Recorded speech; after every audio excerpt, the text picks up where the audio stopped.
Got it. Stop. Why me? I didn't know that was wrong. Don't you love me? I love you. I thought I was man's best friend. What matters to me, you ask? Being a voice.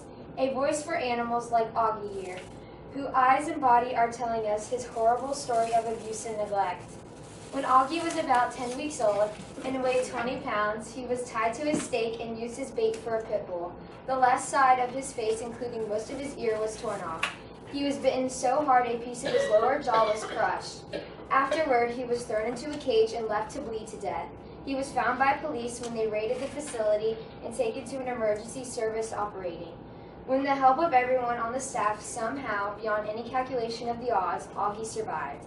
This story is just one of thousands of abuse and neglect stories reported each year in the United States alone.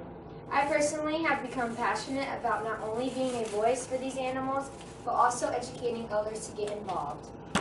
One of the best organizations known around the United States is the Humane Society of the United States. They take great pride in their mission to end animal cruelty.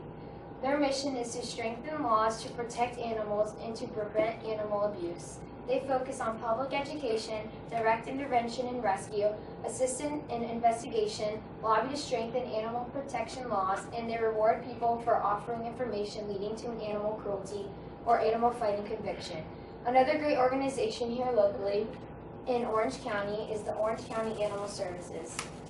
This year alone, they investigated nearly 3,500 reports of animal cruelty, neglect, and abandonment in our community. OCAS is the largest pet rescue and adoption center in Orange County.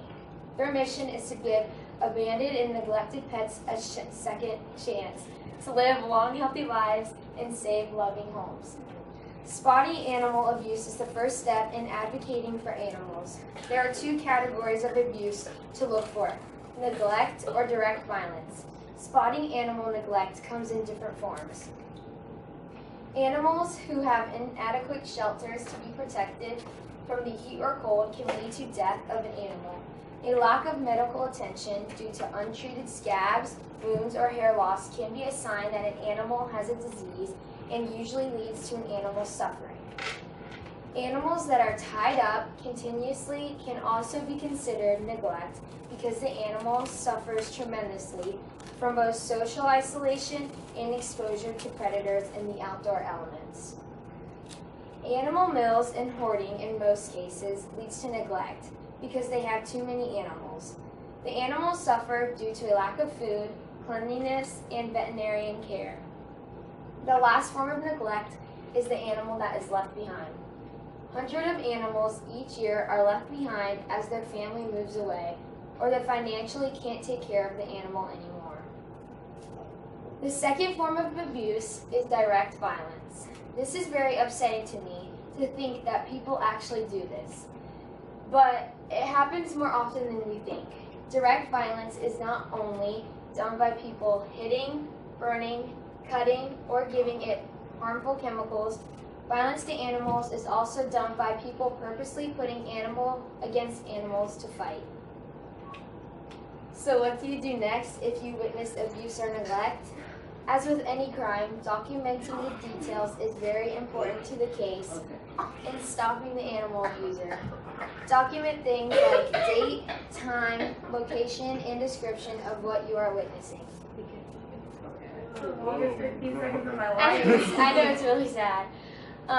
Once you have information to give to the proper authorities, you make the call. Dialing 911 is your quickest way to get a response from the proper authorities. You can also dial the non-emergency number 311, which will connect you to the Orange County Animal Services. Another important part of being a voice for animals is in the recovery. Becoming a foster family by providing a temporary home for pets that are abused, injured, or sick, and who need some time to recover. Your short-term help and loving care could be just what the doctor ordered. If you can't adopt or foster, you can help by volunteering or donating to your local animal shelter. Educate others, and sharing information over social media is also very helpful in educating others. Just look at these before and after photos of animals who received help in some way. Even though they endured horrible abuse, they have hope now to be with a loving, caring family. So remember, next time you may be a witness to animal neglect or abuse, you have the right to remain silent. But if you do, they pay the price. Can you live with that? I can't. Be a voice for them too.